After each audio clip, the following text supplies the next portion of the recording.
Hi అండి.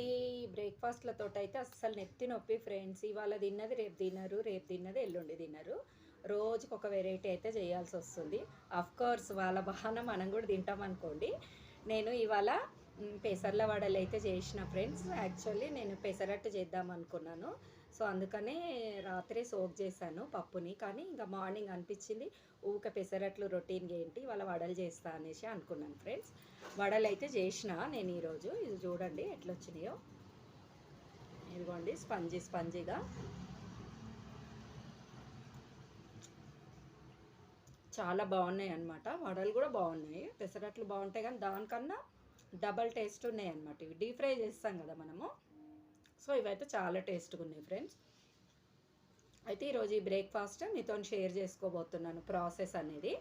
వీడియోలోకి వెళ్ళే ముందు అందరికీ ఒకసారి హాయ్ ఫ్రెండ్స్, అందరు బాగున్నారా? అందరు బాగుండాలి, అందులో మనం కూడా ఉండాలి ఫ్రెండ్స్. ఓకేనా? పెసరపప్పు వడలు అయితే మీరు కూడా ట్రై చేసుకోండి. ఇట్లా ఎగిరిపోతాయి 2 కిలోలు చేసినా కానీ అంత సూపర్గా వచ్చినాయి అనమాట. సో నేనైతే ప్రాసెస్లోకి అయితే వెళ్తున్నాను. Follow me. ముందుగా నేను ఒక బౌల్ తీసుకున్న ఫ్రెండ్స్. 1 కప్పు పప్పు అయితే తీసుకున్నాను, పెసరపప్పు. అయితే ఇది ఒక రోజు ముందు నానబెట్టుకోవాలన్నమాట. సేమ్ మన దోశల్లాగా బిఫోర్ 1 డే ప్రిపరేషన్. మబ్బులో లేచి నానబెడితే పప్పులు సరిగా నానవు ఫ్రెండ్స్. అందుకే మనం రాత్రిపూటని మంచిగా నానబెట్టుకోవాలి. ఓకేనా? నైట్ అంతా నానితే చాలా బాగా ఒక్కొక్క పప్పు కాడ నుంచి అన్నీ నానతాయి అన్నమాట. పొద్దున మనం చేసే ప్రాసెస్ కూడా సాఫ్ట్గా వస్తుంది, ఆ పెసరట్లే కానీ వడలే కానీ. ఓకేనా ఫ్రెండ్స్? తర్వాత మూతపెట్టి పెట్టేసుకోవాలి. మార్నింగ్ దాంట్లో అల్లము, వెల్లుల్లి, పచ్చిమిర్చి, జీలకర్ర, కరివేపాకు వేసుకొని అట్లా ముద్దలాగా అయితే పేస్ట్ చేసుకోవాలి ఫ్రెండ్స్. పేస్ట్ చేసుకున్నవి అలా వడల్లాగా వేసుకోవాలి. ఒక టిప్ గమనిస్తున్నారా? కడాయిలో నేను ఫిల్టర్ పెట్టి ఫిల్టర్లో వేసాను అనమాట. అట్లా వేయడం వల్ల కింద నూనె కూడా మనకి మంచిగా ఉంటుంది, ప్యూర్గా. అందులో అంత నల్లగా పిండి అంతా పడకుండా ఉంటుంది ఫ్రెండ్స్. మనకు వేగవన్నట్టు కూడా కాదు, చాలా బాగా వేగుతాయి అన్నమాట. మనం పెద్ద కడాయిలో వేసి ఒక్కొక్కటి తీయడం వల్ల మిగతాయి మాడుతుంటాయి ఫ్రెండ్స్. ఓకేనా? ఇట్లా వేయడం వల్ల ఎట్ ఏ టైం అన్నీ వేగుతాయి అన్నమాట. మీరు కూడా నెక్స్ట్ టైం చేసేటప్పుడు ఇలాగే ఈ టిప్ని ఫాలో కండి ఫ్రెండ్స్. పకోడీలు కానీ బజ్జీలు కానీ ఏవైనా మనం ఇట్లనే ప్రిపేర్ చేసుకోవాలి.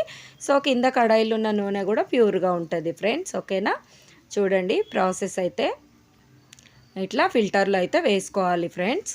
మంచిగా వేగుతాయి, మనకి తినేటప్పుడు కూడా బాగుంటాయి. ప్లస్ నూనె కూడా పీల్చుకోవన్నమాట ఎక్కువ. మనం అట్లా డైరెక్ట్గా తీయడం వల్ల చాలా నూనె వస్తుంది. ఒక పేపరో, టిష్యూ పేపరో, న్యూస్ పేపరో పెట్టాల్సి వస్తుంది. ఇట్లా తీసిన దానికైతే ఏ పేపర్ అవసరం లేదు, డైరెక్ట్గా మనం సర్వ్ చేసుకోవచ్చు అనమాట. ఓకేనా ఫ్రెండ్స్?